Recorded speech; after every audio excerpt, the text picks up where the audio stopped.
The massive space station spun slowly around the giant gas planet called Nexus Prime. Its crystal walls caught the light from 3 different suns and threw rainbow patterns across the huge meeting room. Inside the room, 12 different types of alien beings sat around a table that was bigger than most houses. They had been arguing for 6 hours straight, and nobody was happy. Delegate Hyan Wu slammed his 4 blue hands on the metal table. The sound echoed through the chamber like thunder. His skin was turning darker blue, which meant he was getting very angry. Other delegates had learned to watch for this color change. It usually meant Hyan Wu was about to say something they did not want to hear. Around the table sat the most powerful beings in the galaxy. There was Ambassador Tommen, who looked like a giant lizard with green scales and yellow eyes. His people controlled mining operations in 40 star systems. Chancellor Soyoung was there too. Her body was made of living crystal that sparkled and changed colors when she moved. Her species had the best technology for building spaceships. General Dong Han sat at the far end of the table. Half of his body was machine parts that clicked and whirred when he moved. His people were the best warriors in the galaxy. They had never lost a war. Admiral Yunji floated in a special tank filled with purple liquid. Her tentacles moved in complex patterns, as she thought her species lived underwater, but were the smartest mathematicians anyone had ever seen. There were 8 other delegates from different worlds. Some looked like insects, others looked like plants that could walk and talk, but they all had one thing in common today. They all wanted to invade Earth. The humans have been expanding too fast, growled Timon. His forked tongue flicked out as he spoke, which meant he was worried.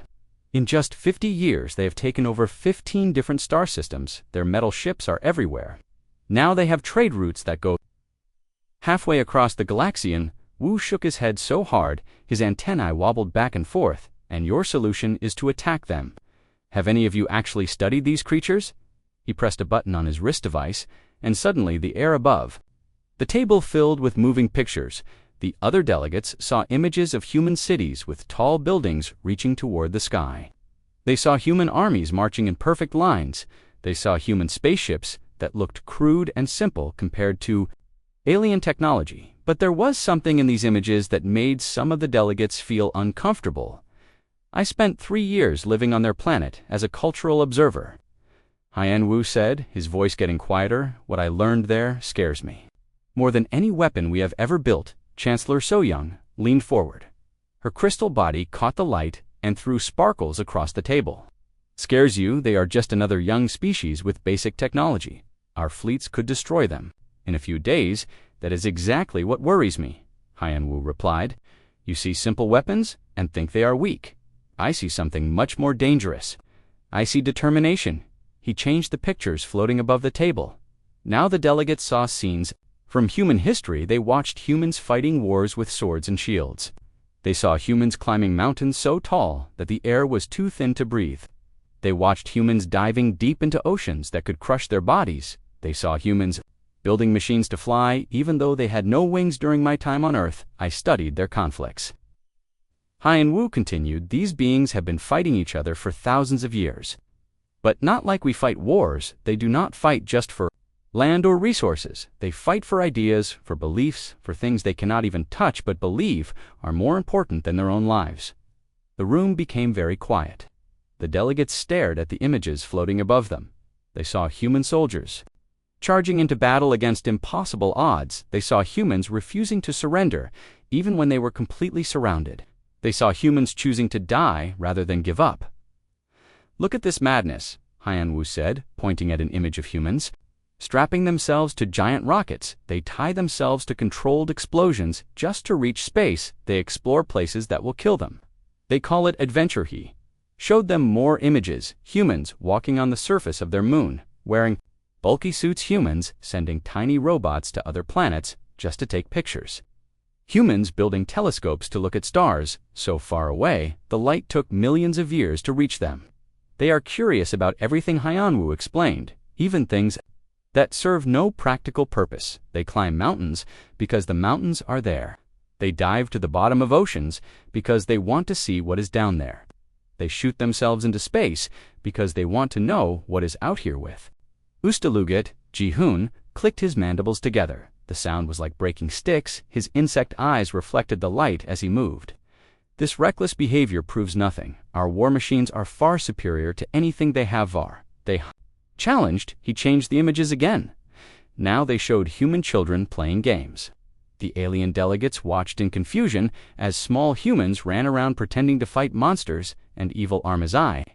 Watch their young ones play games where they pretend to fight against impossible enemies. They make up stories where small groups of heroes fight giant armies. They celebrate tales where brave warriors make last stands against overwhelming odds. Their entertainment glorifies certain death.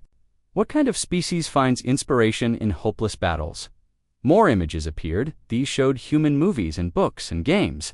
The delegates saw stories about humans fighting alien invasions. They saw stories about humans surviving when their spaceships crashed on hostile planets. They saw stories about humans never giving up, no matter how bad things became there.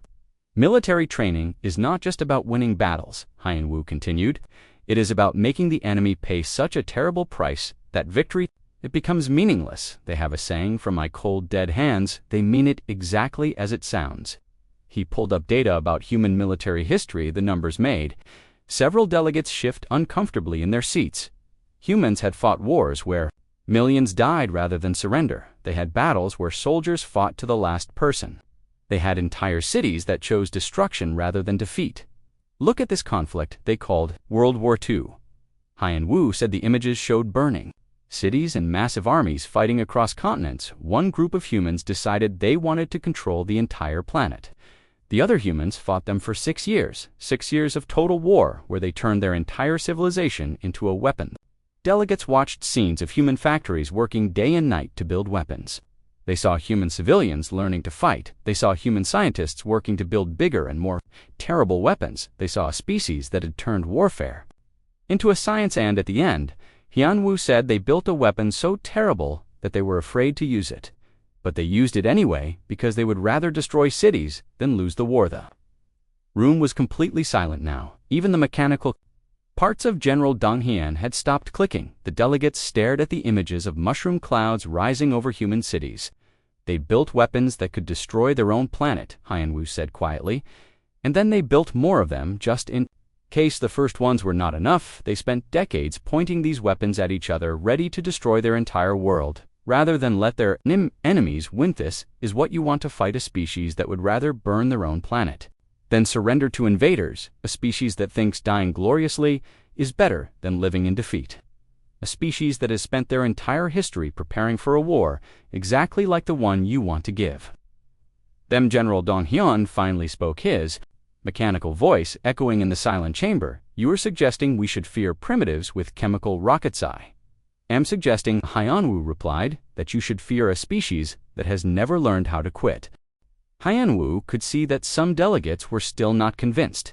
He pressed another button on his device, and the floating images changed again. Now they showed scenes that made even the bravest warriors in the room feel uncomfortable. These were recordings he had made secretly during his 3 years living among humans on Earthwatch.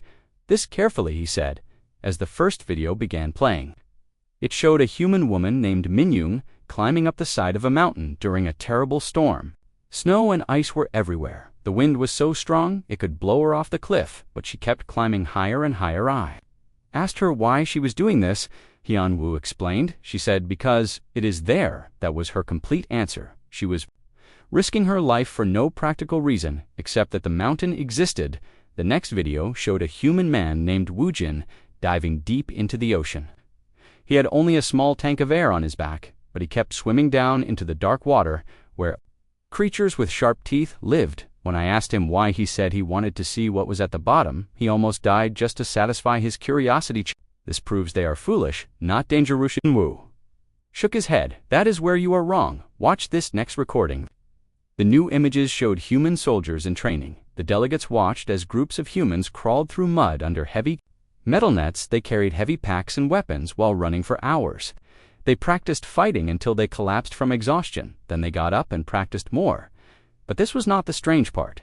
The strange part was what the humans said to each other. Every time someone wanted to quit, the others would shout encouragement. They would say things like, never give up, and push through the pain, and we do this together. They made suffering into a team activity. Lived in their military base for 6 months, Haiyan-Wu continued. I watch them train every day. They do not just prepare their bodies for war, they prepare their minds. They teach each other that giving up is worse than dying. They make it shameful to surrender the images. Changed to show human sports, the delegates watched humans crashing into each other while chasing a small ball. They saw humans hitting each other with gloved hands. While crowds cheered, they saw humans racing cars so fast that crashes could kill. Them instantly look how they play. Haiyan-Wu said their games are practice for violence. They compete against each other in activities that could cause serious injury. They do this for fun. In their spare time, they simulate Combat Admiral Yunji waved her tentacles in a pattern that meant disagreement. Many species have competitive games. This proves nothing special. Then watch their reaction when they lose. Haiyan-Wu replied, the new video showed human athletes after losing important competitions. Instead of accepting defeat gracefully, like most civilized species, the humans often cried with frustration. Some threw equipment in anger, others immediately started planning how to train harder for the next competition. They treated losing like a personal insult that demanded revenge. I studied their psychology for months. Haiyan-Wu explained. Humans do not accept failure the same way other species do. When they lose, they do not think about accepting their limitations. They think about how to overcome them. They see every defeat as a temporary setback. The images shifted to show human children playing war games. The young humans divided into teams and pretended to fight each other. They used toy weapons and made explosion sounds with their mouths. They played games where they pretended to die heroically to save their friends. Even their children practiced warfare, Haiyan-Wu said. They start learning combat tactics before they can properly walk. They tell stories to their young about brave warriors who fight impossible odds. They make dying for others seem like the greatest honor possible. General Donghin leaned forward, his mechanical parts worry with interest. Surely this is just cultural conditioning. We can break their spirit with overwhelming force. Haiyan-Wu challenged. Let me show you what happened when they faced overwhelming force in their own history. The holographic display filled with scenes from human wars. The delegates watched as small groups of human soldiers held defensive positions against much larger armies. They saw humans fighting from buildings and caves and forests. They saw humans continuing to fight even when they were completely surrounded. Here is a battle they call Thermopylae. Haiyan-Wu narrated 300 human warriors faced an army of hundreds of thousands. They knew they could not win. They knew they would all die, but they fought anyway for 3 days. They made the larger army pay terribly for every step forward. Images showed the final moments of the battle. The 300 humans were finally overwhelmed, but they had killed thousands of enemies. Their sacrifice inspired other humans to keep fighting. The larger army won the battle but lost the war because other humans refused to give up. This pattern repeats throughout their history. Haiyan-Wu continued. Small groups of humans choosing certain death rather than surrender. They have a word for this. They call it martyrdom. They make dying for a cause into something holy. More examples followed. The delegates watched humans defending cities that could not be saved. They saw humans continuing to fight even when their weapons broke. They saw humans using their bare hands against armored enemies rather than surrender. At a place called Stalingrad, they fought building by building, room by room. The battle lasted for months. The city was completely destroyed, but the humans would not retreat. They preferred to fight in the ruins rather than give up. Their position delegate, Ji-hoon, clicked his mandibles nervously. This seems excessive, even for warrior cultures. Excessive. Haiyan-Wu laughed, but there was no humor in the sound. Let me show you what they did when they realized they might lose their entire planet. The display showed the final years of their Great War. Human children being taught to fight with whatever they could find. Human scientists working desperately to build weapons of unimaginable power. They were planning to make conquest so expensive that victory would be meaningless sand when they built their ultimate weapon. Haiyan-Wu continued, they did not hesitate to use it. They dropped bombs that could destroy entire cities on their own people. Rather than accept defeat, they chose to burn their own homes rather than let enemies live in them, helping other humans, despite the radiation that was slowly killing them all. Humans rebuilding in the ruins because giving up was not an option they could consider. This is what you want to invade. Haiyan-Wu said, his voice growing louder, a species that has spent thousands of years perfecting the art of never giving up, a species that considers dying for their beliefs to be the highest honor, a species that would rather destroy their own world than see it conquered. The room was silent, except for the humming of machines and the quiet breathing of various Alien species, the delegates, stared at the images still floating above the table images, of a species that had turned stubbornness into a survival trait. They do not fight wars to win territory or resources like rational beings, Haiyan Wu concluded. They fight wars to prove that they cannot be broken. They fight wars to show that some things are more important than living. They fight wars because surrendering is not in their vocabulary. And now, he said, his voice dropping to a whisper, you want to give them the ultimate war, a war for the survival of their entire species. General Dong Hain spoke slowly, his mechanical voice uncertain. What are you suggesting? We do. I am suggesting, Haiyan Wu replied, that we find another way to solve this problem. Because if we attack Earth, we will not be fighting a war, we will be walking into a nightmare of our own making. The council chamber remained quiet for long minutes after Haiyan Wu finished his presentation. Each delegate was lost in their own thoughts, processing the disturbing images they had just witnessed. Some were beginning to have doubts about the planned invasion, but others were becoming more determined to proceed. General Dong Hain was the first to break the silence. His mechanical limbs clicked in word as he stood up slowly.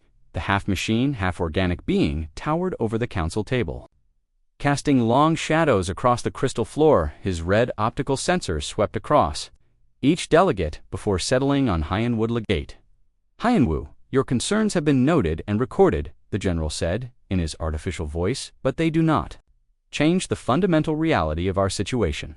The humans are expanding too rapidly into territories that belong to established galactic civilizations.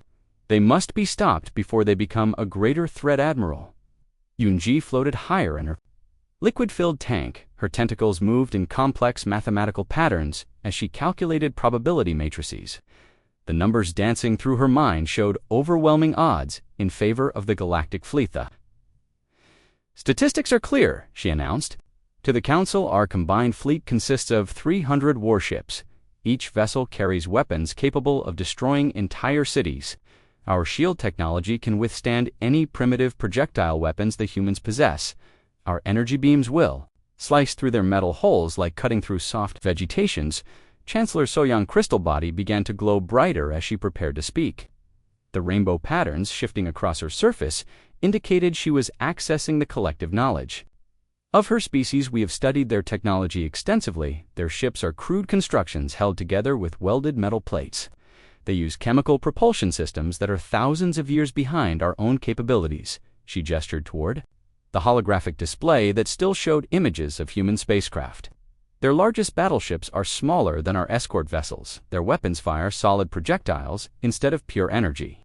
Their computers are mechanical devices that process information at laughably slow speeds. Delegate Ji-hoon scuttled forward on his 6 legs, his compound eyes reflecting the chamber lights like tiny mirrors. The insectoid being had been calculating tactical scenarios throughout the entire presentation. His species were natural strategists who had conquered dozens of worlds. Through careful planning, I have analyzed every possible defensive strategy the humans might employ, he announced, clicking his mandibles with confidence. Even if they utilize every available resource on their planet, they cannot match our firepower. We possess weapons that can crack planetary crusts. Our ships carry enough firepower to sterilize entire continents. The tide of opinion in the chamber was clearly turning. Against Haiyan Wu, several other delegates began voicing their support for immediate military action. The representative from the mining consortium spoke about the valuable resources in human-controlled systems. The Trade Federation delegate complained about human merchants undercutting established shipping routes. Ambassador Taemin rose from his seat, his reptilian features twisted with determination. We have been debating this issue for months. While the humans continue their expansion, every day they grow stronger. Every day they establish new colonies in systems that should belong to us. The time for talk has passed. Nunwu felt desperation creeping into his thoughts. He had spent 3 years studying humanity, hoping to find ways to peacefully coexist with them. Instead, he had discovered something that terrified him more than any weapon the galaxy had ever produced. He had found a species that simply did not know how to give up. You are all making the same mistake that every conqueror in human history has made, he said, standing up to address the council. You are planning to fight the war you want to fight, not the war they will give you. Humans do not fight according to logical military doctrine. They fight according to emotional drives that make no rational sense. But his words were falling on deaf ears. The delegates had made their decision based on cold mathematical calculations and technological superiority. They could not understand that warfare against humans would not follow normal patterns. General Dong-Hien began outlining the invasion plan using detailed holographic displays that showed troop movements and attack vectors. The operation would begin with a massive fleet jumping directly into Earth's solar system. The humans would be given exactly 1 hour to surrender unconditionally. If they refuse, we will demonstrate our superior firepower by destroying their orbital installations. The general explained methodically. After witnessing the destruction of their space-based defenses, they will have no choice but to accept our terms. The entire campaign should be completed within 72 hours. The plan was elegant in its simplicity. Overwhelming force applied with surgical precision would shock the humans into immediate submission. Any resistance would be crushed so quickly and completely that further fighting would be impossible. The galactic fleet would achieve victory with minimal casualties on both sides. Xunwu made one final desperate attempt to change their minds. General, you are assuming the humans will react logically to overwhelming force. But logic is not how humans make decisions when their survival is threatened. They do not calculate odds and surrender. When the numbers are against them, they get angry, and they get creative. Admiral Yunji. Mathematical mind could not process this concept. Creative warfare was a contradiction in terms. Military science was based on predictable patterns and logical responses. Chaos and creativity had no place in proper strategic planning. Creative, she repeated the word as if it tasted strange. Against plasma cannons and energy shields, against technology that is thousands of years more advanced than anything they possess, what could creativity possibly accomplish? Wu looked around the chamber at faces that showed confidence and determination. None of them understood what he was trying to tell them. They saw primitive weapons and assumed primitive minds. They saw technological inferiority and assumed inevitable defeat. They will find ways to use your own technology against you, he warned. They will turn every piece of debris into a weapon. They will make every battle cost you more than you expect. To pay, they will make you remember why their species has survived every catastrophe their planet could throw at them. But the council had heard enough. The vote was called, and the result was overwhelming. 23 delegates voted for immediate invasion. Only Heian-Wu voted against. The die was cast, and the greatest military force in galactic history would soon be heading toward a small blue planet on the edge of nowheres. The other delegates filed out of the chamber, discussing logistics and supply lines. Heian-Wu remained seated, staring at the holographic display that still showed images of human warriors throughout history. He thought about the human phrase he had learned during his time on Earth: may you live in interesting times. Humans were about to discover just how interesting their lives were going to become. But so was the rest of the galaxy, and Heian-Wu suspected that none of them were prepared for what was coming. He activated his personal communication device and began composing an encrypted message to his research team still stationed on Earth. It was a violation of diplomatic protocol, but he could not stand by and watch an entire species be destroyed because his colleagues refused to listen to reason. The message was simple and direct: prepare for war. They are coming. If the Galactic Council would not listen to his warnings, perhaps the humans deserved a chance to prepare for the fight of their lives. It was the least he could do for a species that had taught him that sometimes the most dangerous enemy is the one who refuses to accept defeat. The message transmitted across the galaxy in a burst of quantum entanglement, racing toward Earth at faster than light speed. Soon the humans would know that their worst fears were about to become reality, and somewhere in the back of his mind, Heian-Wu wondered if he had just made the biggest mistake of his life.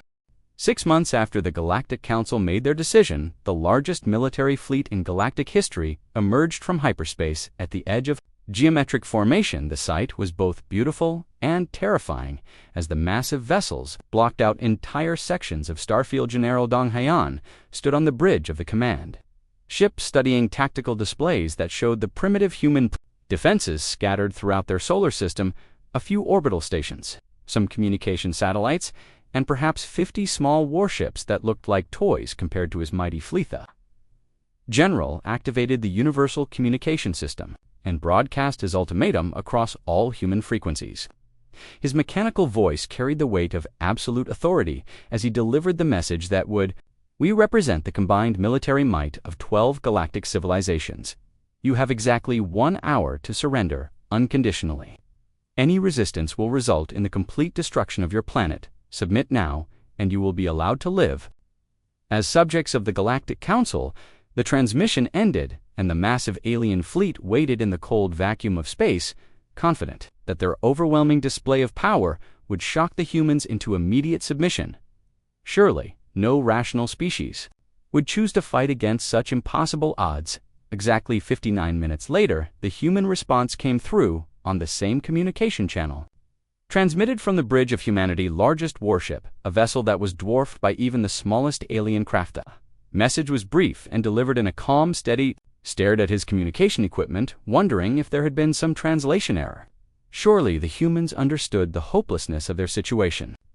In detail, the firepower arrayed against them. He listed the number of ships, the destructive capacity of their weapons, the invulnerability of their shields. He gave them mathematical proof that fighting was pointless. The human response came back. Even faster this time, Admiral Minho Park's voice carried a hint of amusement as he replied, "We got your message the first time. Our answer has not changed." Wise. Followed was not the quick, decisive victory the aliens had expected. When the galactic fleet began moving toward Earth, they discovered that the space around the human homeworld had been transformed in ways that defied military logic. Humans had spent 6 months preparing for this moment, using the warning that Hyan Wu had secretly transmitted to them, but instead of building bigger ships or better weapons, they had done something that the alien commanders found incomprehensible. Now hollow shells packed with explosives and primitive rocket engines, the humans had turned space rocks into guided missiles. Each one programmed to ram into alien ships at maximum velocity. Commercial shipping containers drifted in seemingly random patterns throughout the solar system. Each container looked harmless from the outside, but contained fusion bombs jury-rigged from power plant components. Suicide bombers' communication satellites had been converted into kinetic weapons platforms. Their solar panels had been replaced with magnetic railguns that fired chunks of metal at incredible speeds. The satellites themselves were programmed to ram into alien vessels after expending their ammunition. Civilian spacecraft had been turned into weapons. Artificial intelligence systems had been programmed with one simple command: take an alien ship with you when you die. The alien fleet found themselves flying through a maze of improvised weapons that attacked from every direction. Space stations ejected their rotating habitat sections like massive shotgun shells. Tourist ships, packed with explosives, rammed into alien destroyers. Lee was piloting her frigate through the chaos when alien plasma fire finally crippled her engines. Her ship was falling toward an alien dreadnought that was already powering up its weapons to finish her off. But instead of ejecting in an escape pod, she aimed her dying vessel directly at the enemy shield generator. "This is for everyone back home," she broadcast on an open channel as her ship plowed into the alien vessel. "Make them remember this moment." The explosion took out the dreadnought, shield systems, and 3 escort ships that were flying too close to their flagship captain. Minseo Kim led a squadron of converted mining ships against an alien battle group. His vessels were not designed for combat, but his crews had spent months learning to use industrial equipment as weapons. They fired mining charges like torpedoes, used drilling lasers to cut through alien armor, and had no concept of proper military engagement. Every human vessel fought until it was completely destroyed. There were no surrender signals, no requests for mercy. Alien vessels, even when their own destruction was certain. What terrified the alien commanders was the complete lack of fear in human. Facing certain death, would sing songs or quote poetry. Commanders would broadcast encouragement to other human forces, even as their own vessels were being torn. Apart, Admiral Yunji watched her tactical displays with growing horror. Her mathematical mind could not process what she was seeing. The humans were losing every individual engagement, but somehow the overall battle was not going according to numbers. But the humans were fighting with a reckless creativity that turned every piece of space debris into a potential weapon. Park led a team of human engineers who had figured out how to hack alien shield frequencies, using nothing but salvaged wreckage and desperate ingenuity. Every time the aliens adapted their defenses, the humans found new ways to penetrate them. Human pilots began flying captured alien fighters with a suicidal aggressiveness that horrified their enemies. They would ram their stolen ships into alien formations, or fly them directly into the paths of incoming missiles to protect human vessels. Humans turned everything into weapons. Manufacturing facilities in the asteroid belt were converted into mass drivers that hurled raw materials at alien ships. Orbital mirrors designed to focus sunlight for power generation were repositioned to blind alien sensors or overheat their hull plating. What should have been a brief demonstration of superior firepower became a grinding battle of attrition that lasted for weeks. The galactic fleet found itself trapped in Earth's solar system fighting an enemy that refused to follow any known rules of warfare's General Dong Haeon stared at casualty reports that made no sense, according to military doctrine. His technologically superior fleet was being slowly worn down by primitives who should have surrendered after the first day of fighting. How are they still fighting? He demanded from his staff officers. We have destroyed half their orbital infrastructure. We have eliminated most of their fleet. How are they still launching attacks? To answer came from an intercepted human transmission. Captain Hai 1. Jung was broadcasting to her scattered forces from the bridge of a ship that was held together with emergency patches and determination. Because they made one mistake, she said, her voice carrying clearly across the radio waves. They thought we would fight their kind of war, but we are not fighting for territory or resources. Learning a hard lesson about the difference between winning battles and winning wars, they could destroy human ships, but they could not destroy human will. They could occupy space, but they could not occupy the human spirit, and, in the depths of space, more human vessels were approaching from the outer system reinforcements that had been hiding in the asteroid fields and comet clouds. Supposed to last 72 hours had already been raging for 3 weeks, and the humans showed no signs of weakening. Instead, they seemed to be getting stronger, as if the fighting itself was feeding their determination to resist. As days turned into weeks, the galactic fleet found themselves trapped in a nightmare that defied every principle of military science. The aliens had come expecting a quick surgical strike against a primitive enemy. Instead, they discovered they were fighting something far more dangerous than advanced technology. They were fighting human ingenuity backed by absolute desperation. The turning point came when Captain Min-seok Kim led his engineering team in a breakthrough that should have been impossible. His crew had been studying wreckage from destroyed alien ships.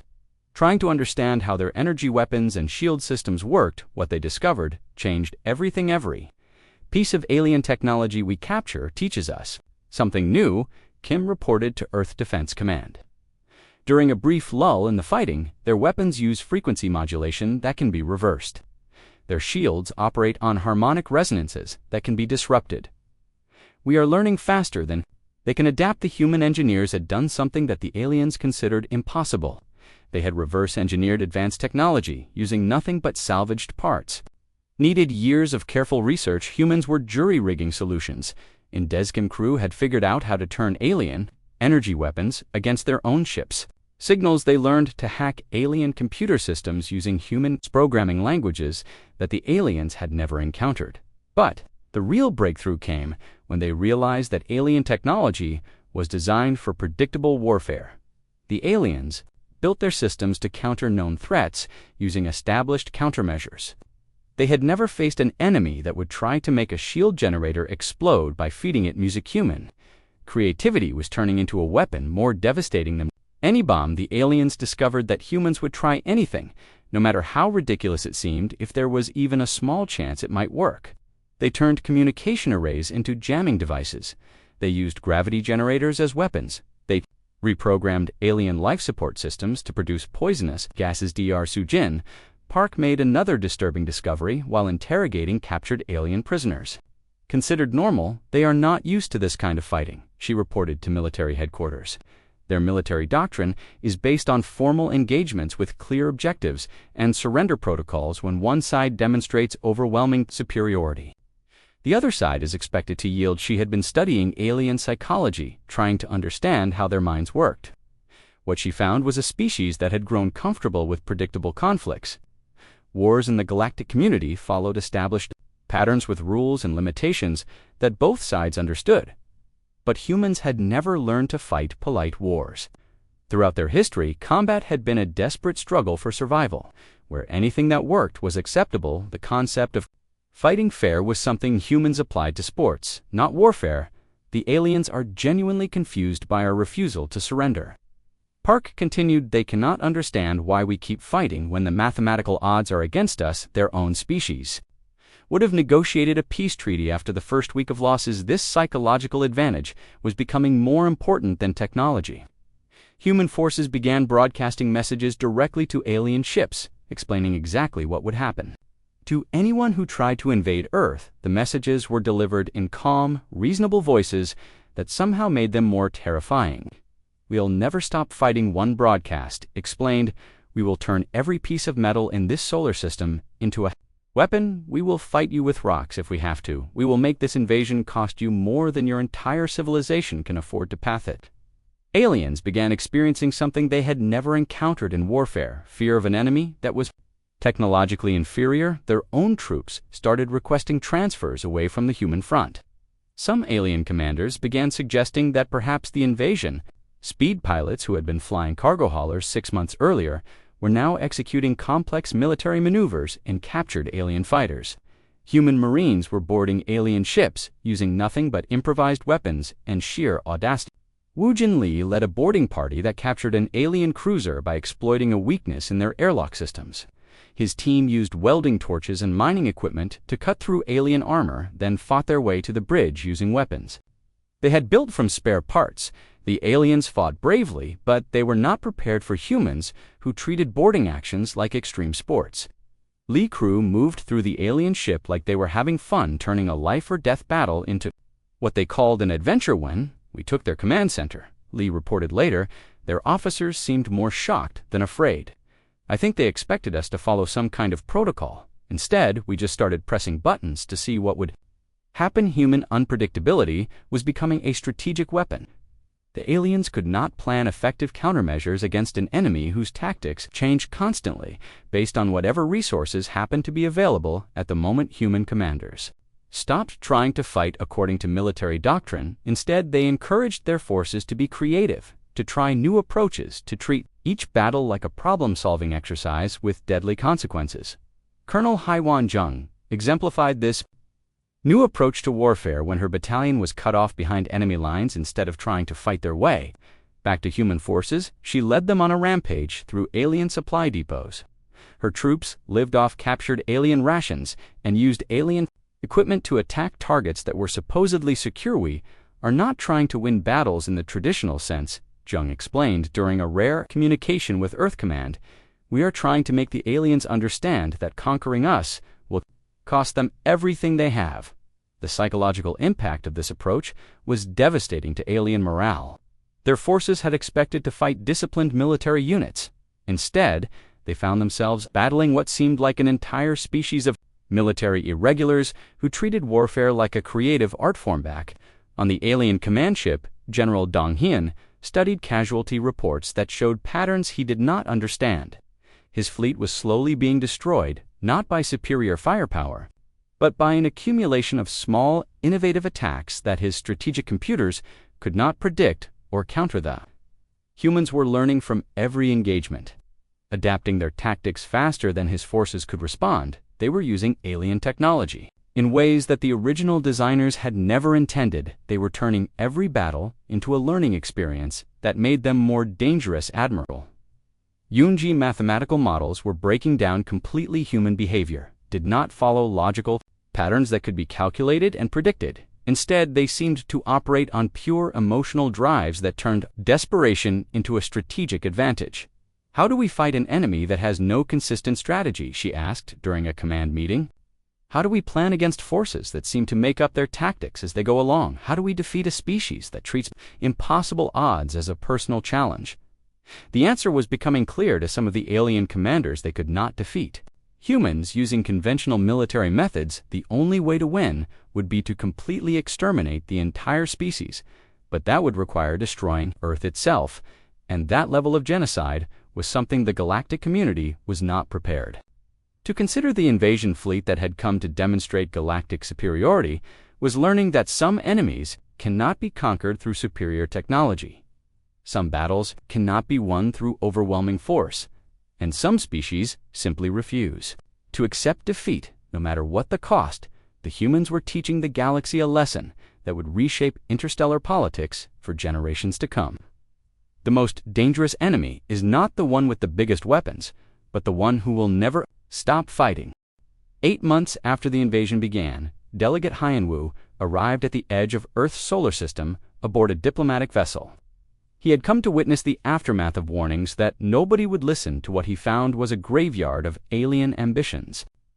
Floating in the cold vacuum of space, the once mighty galactic fleet had been reduced to fewer than 80 ships. Capable of combat, the rest were either destroyed, captured, or so badly damaged that they were held together by emergency repairs debris. Fields marked the locations of battles that had raged across the entire world. Discipline among his remaining forces, some alien units were refusing orders. Others were requesting immediate evacuation back to their home systems. "I tried to warn you," Hyanwu said as he entered the command bridge. "The humans are not just fighting a war, they are fighting for survival, and when survival is at stake, they become something else entirely." The general mechanical limbs twitched with exhaustion and defeat. His red optical sensors had dimmed as if the constant stress had drained his power systems. 8 months of fighting humans had aged him in ways that decades of normal warfare had not.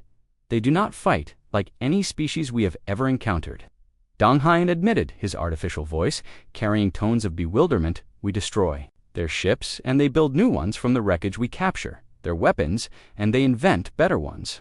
Final battle had been decided just days earlier when Colonel Haiwan Jung led what the humans called a suicide mission against the alien command structure. Her volunteer team had managed to reach the flagship, using nothing but determination, and captured Alien Shuttle's command. "This is Strike Team Alpha," Jung had transmitted. In her final message, "We are going to make sure they remember this day for the next 1,000 years." Young team had not come to capture the ship. They had come to detonate a nuclear device in its reactor core. The explosion had crippled the alien fleet, coordination systems, and destroyed the illusion of alien invincibility. Once the other human forces saw that the flagship could be damaged, they launched attacks with renewed fury. Now, as Hyanwu watched through the command ship viewports, he could see human vessels patrolling the outer system. The ships looked crude and battered, but they moved with confidence.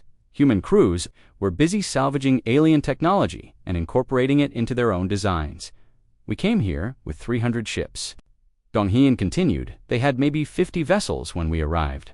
Now they have over 200 ships flying, and most of them are using our own weapons against Usta."